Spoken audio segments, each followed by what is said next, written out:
lahat at your service, Mr. Wildlife TV. Please to support and subscribe. Walang iba po ang ama ng Kalingap, Kuya Val Santos Matubang, Boss Kalingap Rab, at Ate Ina Vlogs. At please to support sa lahat po ng mga Kalingap charity vloggers or Kalingap partners. Once again, at your service, Mr. Wildlife TV, your Mr. Goodbye.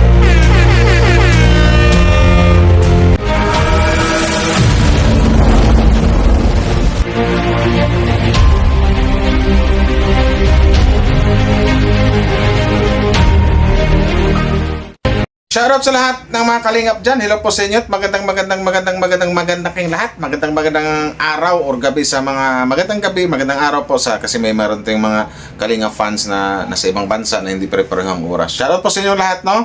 At your service, service. Isa pa, at your service, Wildlife TV. So yun na nga. Bago tayo magsimula guys, maraming salamat para sa mga nakapag-subscribe sa akin, no? Sa mga bagong subscriber ko at shout out po sa inyong lahat.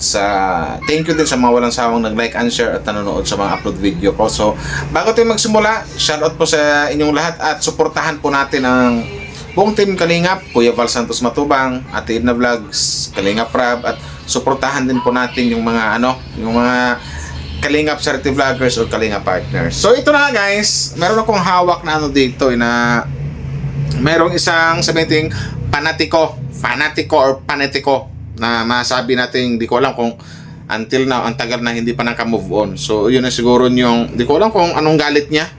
Siguro, ano na to.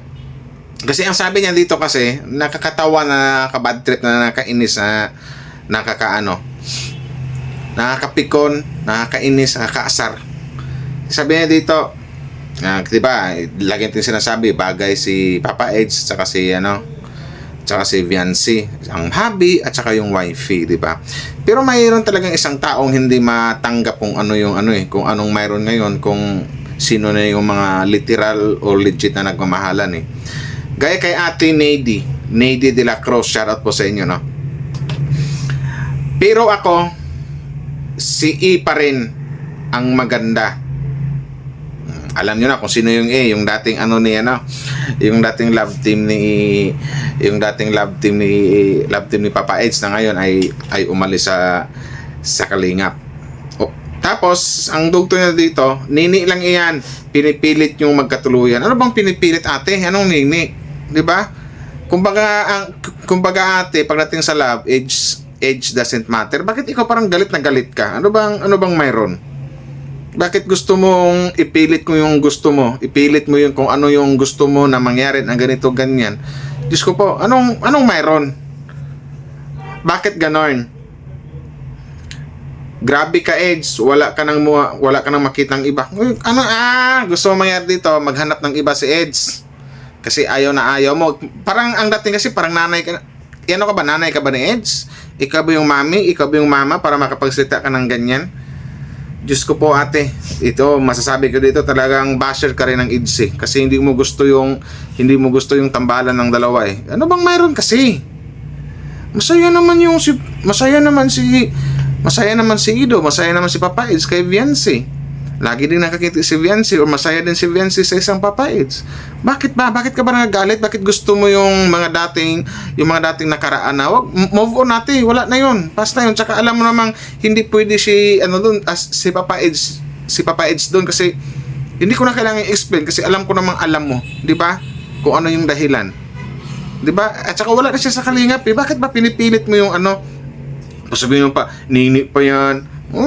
Mag-iiti na si Viancy. Tsaka pagdating sa pag-ibig ate, sa pagmamahal, para ka namang bata ate, napakatanda mo na para namang hindi mo alam yung sinasabing age doesn't matter, basta nagmamahalan, legit na nagmamahalan yung dalawa, labas ka na doon, okay na yun. Sabihin bito, wala ka nang makitang iba. Bakit ba? Bakit pa maghahanap si Edge ng iba? Mayroon na siyang Viancy. Mayroon na siyang Viancy na mahal niya. Mayroon siyang wifey na maghihintay lang siya for how many months or isang taon ba mahigit para magiging, alam mo na ate, baka imyo or magiging sila na, di ba? Huwag mo nang ipilit yung gusto mo, ate, kasi masasaktan ka lang. Yun lang, ate. Huwag mong gawing dapat ang hindi dapat. Yun lang yun. Tapos na yun, nakaraan na yun, move on na, ate. Yun na lang. Huwag ka na magsabing Papa Eds, baka gusto mong mangyari, kasi parang gusto mong maghanap pa ng iba si Papa Eds eh. Kahit ako si Eds, hindi ko maghanap ng iba. Andito na sa harap ko, lagi kong kasama yung taong pinakamamahal ko eh. Ganda, sexy, di ba? At ramdam din ni Papa Eds na mahal na mahal din siya ng isang fiancé o ng kanyang wifey, di ba? Kasi siguro dito nagalit si ate. Baka napanood ni ate yung vlog ni Boss Kalinga Prab na nagtanong si Boss Kalinga Prab kay kay tawag nito kay Habi or kay Papa Eds na kay nagtanong kay Beyonce na sabi ni Kalinga Prab kung may gusto rin ba siya kay Kalinga Pido. Pero ang sagot ni Beyonce, oo, noon pa gusto na niya. Doon ka ba nagalit, ate? Doon ba, ate? Kasi hindi mo matanggap na yun talaga ang gusto at mahal ni Eds, ang isang fiancé, at nagalit ka kasi nalaman mo ng isang fiancé pala may gusto rin sa isang Papa Eds. Huwag mo nang ipilit si letter E, kasi mahal na mahal ni Papa Eds ang isang letter V, at nakaraan na yun si letter E, wala na yun sa letter K or Kalingap. Yun lang yun, ate. Huwag mo napitin yung gusto mo, magiging masaya ka na lang sa dalawa. Kasi unang-una wala ka namang ambag eh. Kumbaga ang comment mo dito, ang pangit na ng comment mo. Sabi mo dito, nini lang iyan, pinipilit yung magkatuluyan. Pilitin man namin o hindi, ate, magkakatuluyan talaga yung dalawa. Pero kahit anong pilit namin, kung talagang hindi sila para sa isa't isa, wala tayong magawa. Alam mo ba yung ibig sabihin ko, ate? Para yun sa'yo.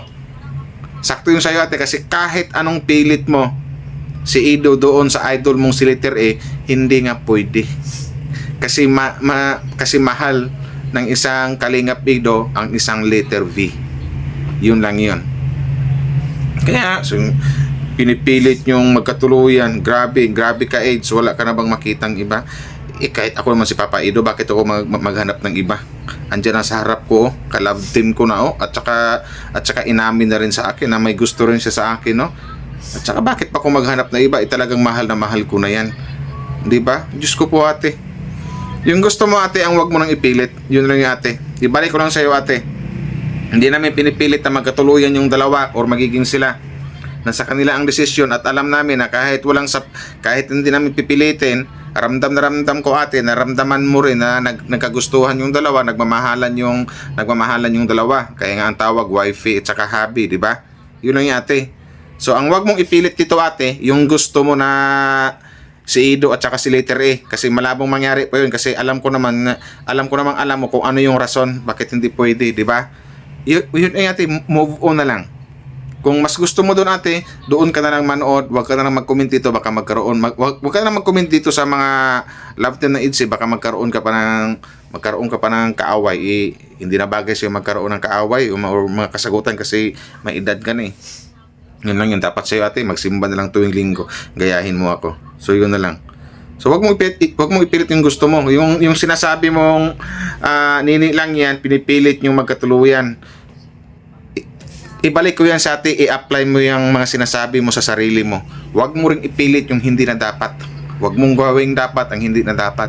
Huwag mo nang ipilit yung hindi pwede. Mahal ni Ido ang kanyang wifey na si Viancy na si letter V. At hindi pwedeng mangyari at walang-wala sa bokabularyo ng isang Papa Eds na magustuhan niya ang isang letter E na idol mo, na yung gusto mong mangyari na pipilitin mong sila yung magkatuluyan. My God, walang ganon, ate. So okay ba, ate? Uy, ate, huwag kang magalit sa mga sinasabi ko, kumbaga hindi naman kita inaaway eh. Kumbaga nireaksyonan ko lang yung sinasabi mo, ate, na ganito ganyan. Basta masabi ko lang yung sa ate, isipin mo lagi na mas mahal ni Ido ang letter V. Mahal na mahal niya. Hindi pala mas mahal. Kumbaga, mahal pala, pinakamamahal pala ng isang Papa Eds ang isang letter V. Yung pinipilit mong si letter E, kahit ni katiting, wala siyang pagmamahal at wala siyang pagtingin doon. Kaya, wag mo nang ipilit. Move on natin, move on na. Yun na lang. Move on. Ang tagal na eh. Diyos ko po. Kung doon ka sa E, doon ka. Kasi ang mga fans dito, kami lahat dito masaya na sa kanilang dalawa. Kay Ido at kay Viancy. Kasi literal na nagmamahalan sila at may gusto sa isa't isa, mahal ang isa't isa. Kung masaktan ka man natin na nagmamahalan yung dalawa, kung malaking impact sun sa'yo, kumbaga nasugatan yung puso mo na kung anong mayroon ang dalawa, I mean ang It's Love Team, huwag ka na lang manood. Doon ka na lang kay letter E. Doon na lang. Kaya huwag mo nang ipilit si letter E dito sa isang Kalingap Ido. Kasi mahal ni Kalingap Ido, ulitin ko lang, si letter V, Viancy. So yun po yun, hindi ko napabain to ate, no? Magandang araw sa'yo ate, ano? To? Si ate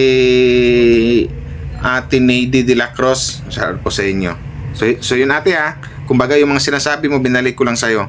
Huwag mong ipilit yung hindi na pwede ate. Huwag mong ipilit yung malamang. Diyos ko po, talagang malabo pa sa puso negro na mangyari. Gusto mo ate na mas bagay daw si Ido kay E. My God, paano mo nasabing bagay? May ibang gusto yung si letter E. At mahal ni Ido ang isang letter V. So yun lang.